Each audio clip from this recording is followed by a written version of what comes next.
Assalamualaikum warahmatullahi wabarakatuh. Ashama akkam jirtu hordoftoota chaanalii YouTube Abdul App. Gaafii irra caalan keessan gaafataa jirtan deebii isaa isinii qabadhee dhufeen jira. Haala kamiin Facebookii takka bilbila takkarraa gara bilbila haaraatti yookaan bilbila duraaniirraa gara bilbila biraatti dabarsuu dandeenya ka jedhu irra caalan keessan gaafataa turtanii. Gariin immoo iimeelii ittiin banannee hin beeknu waan jedhus ni dubbattu. So jalqaba bilbila takkarraa gara bilbila biraatti dabarsuudhaaf Facebookii isa duraanii irra seenuudhaan iimeelii moo lakkoofsaan baname isa jedhu ilaaluu qabnaa jechuudha bilbila biraa irratti dabarsuu keenyaan dura. Osoma dabarsuu hin barbaanneyyuu kana beekuu qabdu. Erga Facebookii keessan profaayilii jala seentanii booda seetingiin gubbaan jira yookaan immoo jala setting and privacy kan jedhu tuqattu mallattoo seetingii isii kana yookaan jala sanaayis setting and privacy bakki jedhu kun ni jira achira tuqachuu dandeessu. Facebookiin hunda keessanii immoo mallattoo seetingii asii qabaa isiirra tuqachuun gara fuula duraa deemna. Iimeelii moo lakkoofsaan banannee isa jedhu ilaaluuf personal information ka jedhu kun jira isarra tuqachuudhaan maaliin akka banannee ilaallaa jechuudha jalqaba. Personal information irra tuqannee yeroo gara fuula duraa deemnu haala kanaan nuuf baasa contact info isii jettu kana irra tuqannaa jechuudha. Yeroo achira tuqattan lakkoofsi ittiin banattan yookaan iimeeliin ittiin banattan durarra taa'aa jechuudha. Lakkoofsaanis yoo tahe iimeeliidhaanis yoo tahe jechuudha as jalatti bakka lamatti isinii kaayoo lakkoofsaa fi iimeeliidhaan banattanii jiraattanis. Kanaafuu asirraa ilaallattu jechuudha jalqaba waan ittiin banattan salphaatti asirraa beekuu dandeessu. Sanaan booda egaan yeroo bilbila jijjiirrattan yookaan bilbila haaraatti yoo dabarsuu barbaaddan aappii Facebookii Play Store irraa gadi buufachuun Facebookii sanarra seennaa jechuudha. Facebookii bilbila haaraa irratti buufanne sanarra seenna. Yeroo seennu haala kanaan nuuf baasa. Phone number or email nuun jedha lakkoofsa bilbilaa yookaan emailii jalatti immoo passwordii nuun jedha. Ka jala jiru ka create jedhu jala jiru sunin inni as jiru kun haaraa banachuuf nuti garuu ni qabna waan ta'eef yoo lakkoofsa bilbilaatiin banattan ta'e sarara jalqabaa irratti lakkoofsa bilbila Facebookiin keessan ittiin baname sarara jalqabaa irratti guuttattu.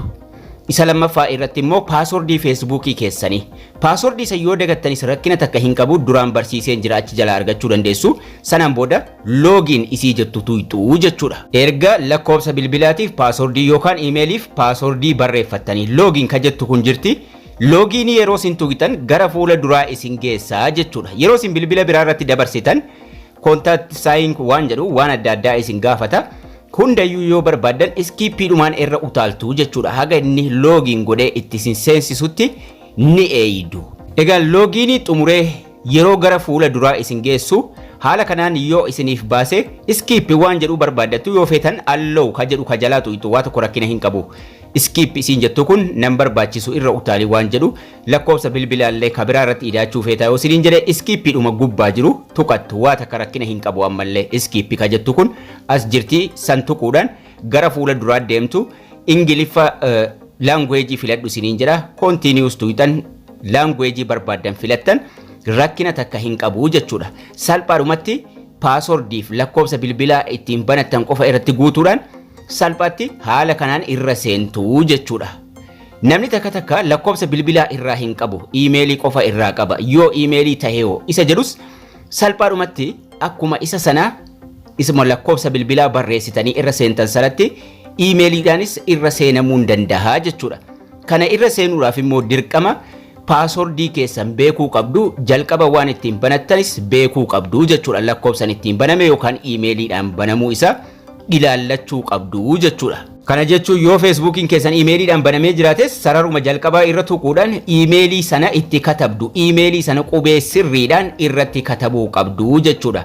Sanaan booda jala isaatti immoo passwordii keessan irratti katabattu. Passwordii sirrii ta'e irratti katabuudhaan login ka jedhu kana tuqxanii salphaatti irra seentu jechuudha.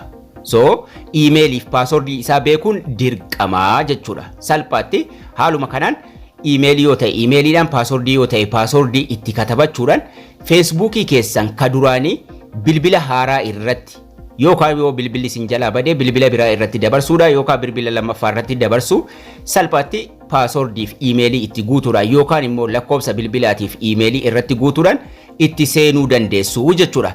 Yoo immoo passwordii dagattan YouTube chaanaalii kiyya jala seenuudhaan chaanaalii kiyya jala salphaatti argachuu dandeessu. Erga chaanaalii kiyya jala seentanii booda mata dureen playlistiin ni jira. Playlist mata duree jedhu kana jala seenuudhaan Playlistii jala barnoota Facebookii jedhee jira. Barnoonni adda addatti qoodame. Barnoota Facebookii kana keessa yoo seentan akkaataa paaswordii Facebookii daganne itti sirreeffannu ka jedhu ni jira. San daawwachuudhaan akkasuma viidiyooleen barnoota Facebookiitiin wal qabatan mara isaa as keessaa argattu jechuudha. Kanaafuu haala kanaan Facebookii bilbila tokkorraa gara bilbila biraatti dabarsuu dandeessu. Isiniin jecha ka chaanaalii kanaaf haaraa taatan maatii ta'uu hin dagatina.